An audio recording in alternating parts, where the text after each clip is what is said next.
मुझे उम्मीद है कि आप लोग समझ सके होंगे कि ऑटिज़म क्या है। असेसमेंट करवाना बहुत ज़रूरी है। असेसमेंट की रिपोर्ट में वो आपके बच्चे की ओटी की नीड्स, स्पीच थेरेपी की नीड्स, बिहेवियर थेरेपी की नीड्स सारी आइडेंटिफाई करके आपको बताएंगे। और इनका verbal non verbal communication effect होता है, इनके सोशल रिलेशनशिप इफेक्ट होते हैं, जैसे आई कांटेक्ट ना करना, किसी से बात ना करना, हैंडशेक ना करना।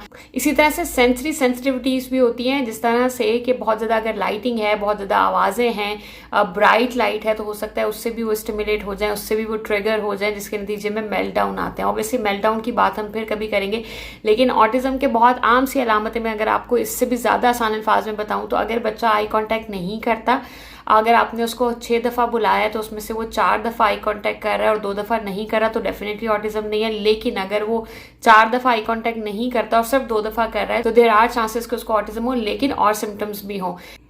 इससे भी आसान अल्फाज में बताऊं तो ये कुछ 3-4 सिम्टम्स हैं जिनको आप फील कर सकते हैं। जैसे अगर बच्चा आई कांटेक्ट नहीं कर रहा, बच्चा आपकी आवाज़ के ऊपर, उसका नाम लेने के ऊपर रिस्पॉन्ड नहीं करता, बच्चा पॉइंटिंग नहीं करता, उसको क्या चाहिए, कैसे चाहिए वो उसको बता नहीं पाता, अमूमन वो उस फ्रस्ट्रेशन में रोना शुरू कर देता है। अगर बच्चा ज़्यादा लोगों में जाता है, ऐसी जगह पर ज़्यादा जहाँ शोर ज़्यादा है, लाइट ज़्यादा है, और वो वहाँ पर जाकर बेतहाशा रोना शुरू कर देता है, तो देयर आर चांसेस कि ये सारी चीज़ें सिम्टम्स क्लब अप करते हैं कि ये ऑटिज़म की तरफ इसका डायग्नोसिस जा रहा है।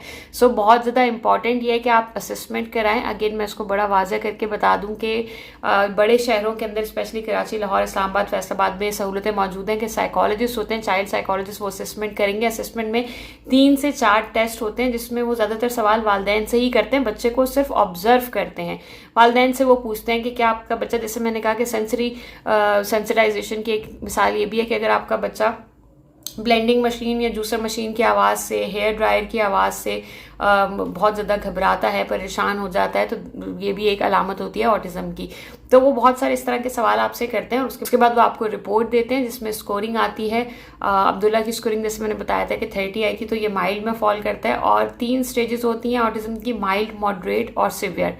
स्पेक्ट्रम है, तो उसको इसलिए कहते हैं कि हर बच्चा मुख्तलिफ है। आप ये नहीं कह सकते कि अगर अब्दुल्ला के ऑटिज़म के सिम्टम्स डिफरेंट हैं तो बाकी बच्चों के भी वही होंगे। हर बच्चा दूसरे बच्चे से बिल्कुल वैसे जैसे एक इंसान दूसरे इंसान से मुख्तलिफ है। न्यूरोटिपिकल लोगों में भी तो फ़र्क होता है ना, बिल्कुल उसी तरह से जो न्यूरो डाइवर्जेंट बच्चे हैं, इनमें भी हर बच्चा दूसरे बच्चे से मुख्तलिफ होता है।